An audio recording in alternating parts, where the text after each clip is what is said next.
I'm back where I belong. Hello, Adam Ryan Donato. Hello, welcome back to another hard review. I'm so sorry that I have not been doing as many of these lately. I was waiting to get back into my office here. Also, it was September and August, so movies suck. But not all movies, as this weekend we get a Barbenheimer-esque type double feature here in Saw Patrol. We have Saw X and we have Paw Patrol, the Mighty Movie. So I'll be talking about both of those here, kind of how I did in my Barbenheimer review. So first, let me start with how I feel about Saw. So I'm a very big fan of the Saw franchise. It was one of those, like, as a teenager, when you're first starting to get into horror movies, like, it was that and Paranormal Activity that were the big franchises at the time. So that's what I really got into, and it's like, oh, it's so adult and cool and scary and the gore. And I was never a big fan of the gore. What I was really a fan of was especially that first movie. It's just two guys in a room talking. Why are they here? Let's figure it out. What's going on? I think that first movie is really special. I think it's one of the greatest horror movies of the 21st century. It's one that I can go back to at any point in time really enjoy. I did all the sequels as well back like 2 years ago. Outside of Saw 6 and Spiral, there's not really much here that's like worth your time really. And even I'm in the minority about Spiral being worth your time. This new one, Saw X, is directed by the editor of the franchise. We are now seeing the story from the perspective of Jigsaw. Like, he is the main character throughout. We're taking place right after the first Saw movie, but before the second Saw movie. So it's kind of like a T2 kind of a thing where it's like, oh, every Terminator movie after T2 is a sequel to T2 until we make a good one, baby. But yeah, that was one thing that I really enjoyed about the movie, was how well it fit within the franchise, I feel like. Especially with Jigsaw, there was points where it was like, oh, well, why is there flat screen TV there if it's set back in this point in time and whatnot and all that mess. I didn't really get any of that here. There's also a lot of good fan service here, so fans of the franchise. I know I'm usually the guy who's like, oh, No Way Home, they said the line from the movie that I actually like. With Saw, it's so much more of a niche thing. Like, it's funny that there is fan service, especially when they're fan servicing bad movies in the franchise. Like, there's some Saw 4 and 5 references here that I was like, oh, that meant something to me, but didn't mean anything to anyone else. Not only is Jigsaw back, but we also get Amanda back, the reverse bear trap girl. And I think that's a lot of fun to see her here as well. And it really justifies, because a lot of the twists in a lot of these Saw sequels is, and this person's working with him too. So for them to show actually her carrying out missions with him, not in just like a quick like montage of the twist ending at the end, just like the whole movie, like she's kind of working with him. I think that's a very welcome addition, especially like disagreements that they get into about how they want to carry out their mission is very interesting. I really like how this movie's structured. Each act kind of has its own like mini little twist, and all the twists pretty much got me, except that the big one, the big twist at the end, I kind of was like, oh, well, wouldn't that, without spoiling anything, I was like,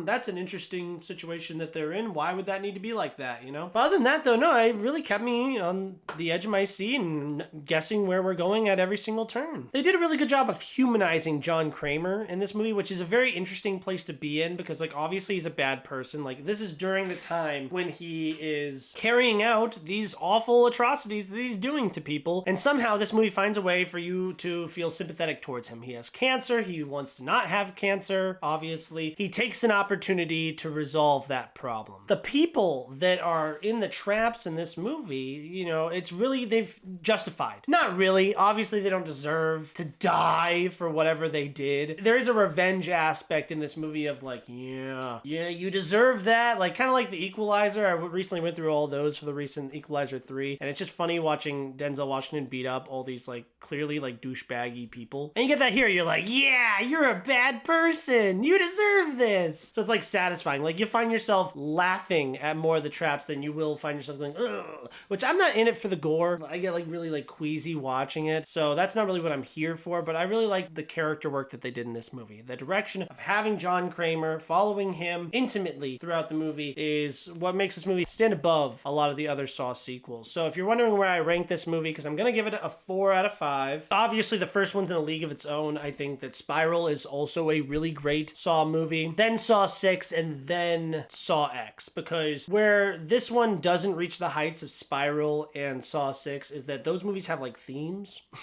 And this one, like, they're on its way. Like, there's like shades of like Saw 6 in this, where they're like talking about the healthcare industry. You know, they don't really go for it all the way here, where they did in Saw 6 for sure. So this is better than like, I probably would put after this one Saw 2 and Saw 3, and then after that Saw 7, and then 4 or 5. I'd probably go 5 then 4. I don't know. Those are 4 and 5 are the worst ones. Oh, also Jigsaw exists, and I'm probably putting that above 4 and 5, but below 7, obviously below 2 and 3. So that's my ranking of the Saw movies. I'm so happy that they made another one. I'm disappointed that we didn't get to continue the Spiral storyline, but I'm happy with this movie. But my feeling after this movie was, okay, stop it. Don't do anything else. Stop making Saw movies unless you're going to continue the storyline in Spiral, which I was really invested in. But other than that, I have no ideas to continue it. Please cut it out. The other movie attached to Saw Patrol is Paw Patrol, the Mighty Movie. Now, just like with Barbenheimer, I did not do these in a double feature back-to-back, so I can't tell you which one I would do first or second. I mean, I did see Paw Patrol before I saw Saw X. I actually went to a press screening of Paw Patrol, theater full of little kids. Wow, what an experience. So I'm actually kind of happy that I'm not giving Paw Patrol its own video, because first of all, I'm like a dude, a young adult man who is not supposed to be watching this movie. Like, it's not for me. I don't have kids. I don't like kids really necessarily.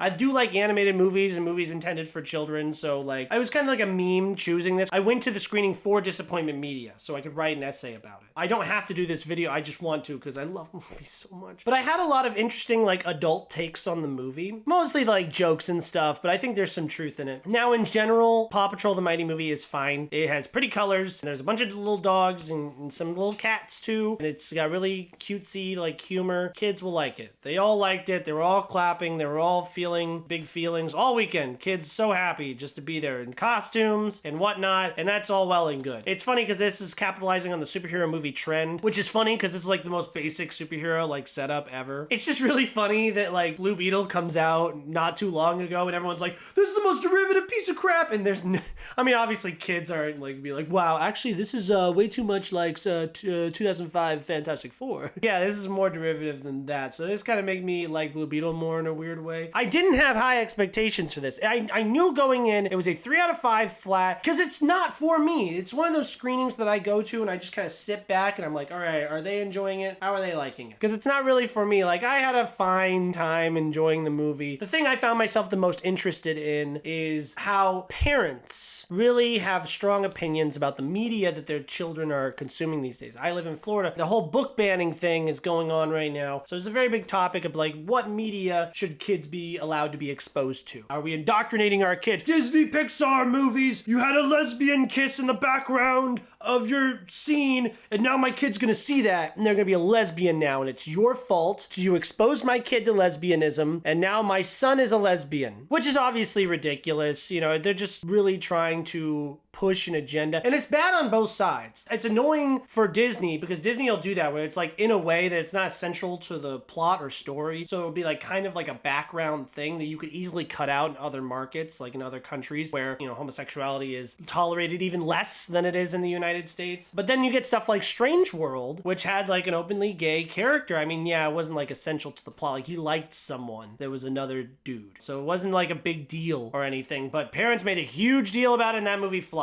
It's slimy by Disney to do that. Like, it's nice that you're like trying to expose the world to this and make it more like a normalizing it, and I think that's all well and good, but you can't convince me that that's why they're doing it. They're doing it because they'd be like, hey, look, I'm an ally. Look at me. I'm an ally. Good guy ally. You know, it's just a money thing. It's just a money thing. It's an attention thing. People are going to see that and they're going to be like, oh my gosh. And then you vote with your wallet because more people are accepting of gay people, I feel, than people who are not accepting of gay people. They'll go on Twitter and they'll see like some like Karen mom being like, my kid is gay now because they watched Lightyear. And then they'll be like, no, it's good that they're representing gay people in their movies and I'm going to vote with my wallet and go see the movie. Like, it's a big topic of discussion. But I'm watching this movie and I'm like, interesting that a movie with the thesis statement of the real superheroes are the police and government workers. And it's like, okay, I see where you're coming here. I understand where you're coming from. There's a lot of 9/11 imagery in the movie. Not a lot. I just noticed that like a plane comes crashing towards the city, and then a large errant like object, like a flying thing that wasn't supposed to fly in the direction that it did, but it did because the bad guy changed its direction, crashes into an important building in the city. The devastation of the collapse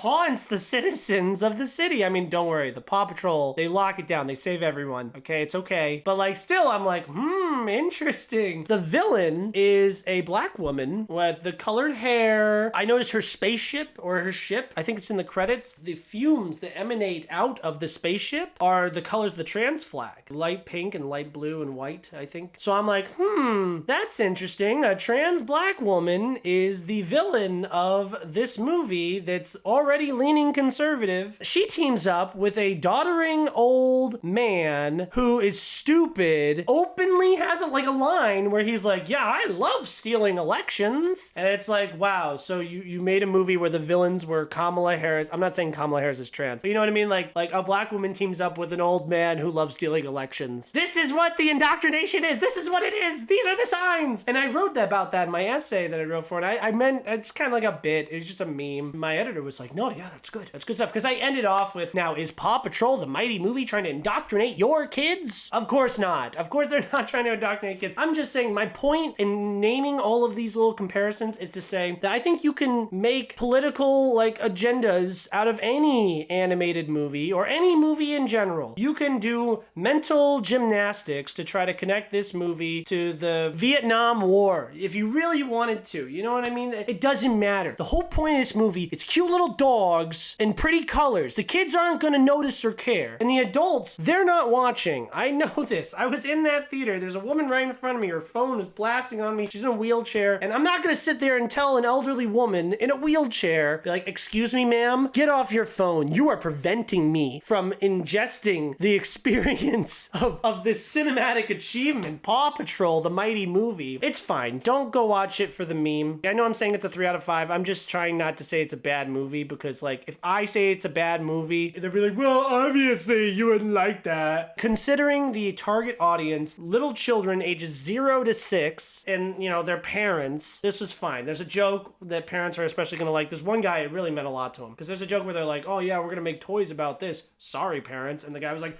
ha! Other serious things about the movie, like this one features more Skye. She's like the main character instead of Chase, who gets a lot of the screen time in the first one, and that's all well and good. She has a nice little Jessie moment from Toy Story 2, where we see her backstory and how she got to be here. And that was really cute. Liberty, she's the new dog that's the comic relief. She doesn't get superpowers, so she has to watch the little new recruits, these little kitties, and she whips them into shape. And that's really like the two main threads that we're following here. It's fine. It's a cute little thing. Don't watch it. And if I had to go in a specific order, because I went Paw Patrol, then Saw X, I guess I would want to give me Saw X then Paw Patrol, because I think especially with the note that Saw X leaves you off on, you can kind of like wash yourself clean watching Paw Patrol when you're like, oh man, I just watched all this blood and gore and, you know, horror before my eyes, and now I can just like decompress, take your nap. It's funny because after Barbenheimer happened, people were like, they're gonna get the wrong idea from Barbenheimer, and they're gonna think that people want to see movies where it's like two different things coming out on the same day, and that's not the point. The point is that two great directors were coming out to make movies at the same day with great casts. Just so happens that they're like very different in tone. That's funny. And yes, they're right about that. But it is just a funny bit, like Saw Patrol. No one's doing it. I was at the theater all weekend. No one's doing it, okay? But, you know, it's a funny little meme bit. But yeah, just like with Barbenheimer, I will choose a winner of Saw Patrol. And me, personally, I'm gonna go with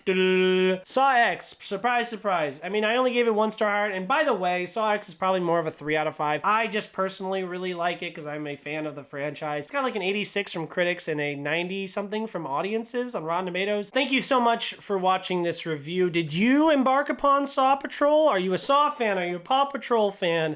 Where do these movies rank? I think that the first Paw Patrol movie's better because that song Good Mood by Adam Levine, dope as fuck, man. Thank you guys so much for watching this review and loving movies so much. Like, comment, subscribe to me. My Letterboxd is down below. I'm constantly logging things on Letterboxd. Keep watching movies. Also, Saw X is my second favorite movie with an X in the title this year, behind Fast X, baby, right here. Wait, no, right here.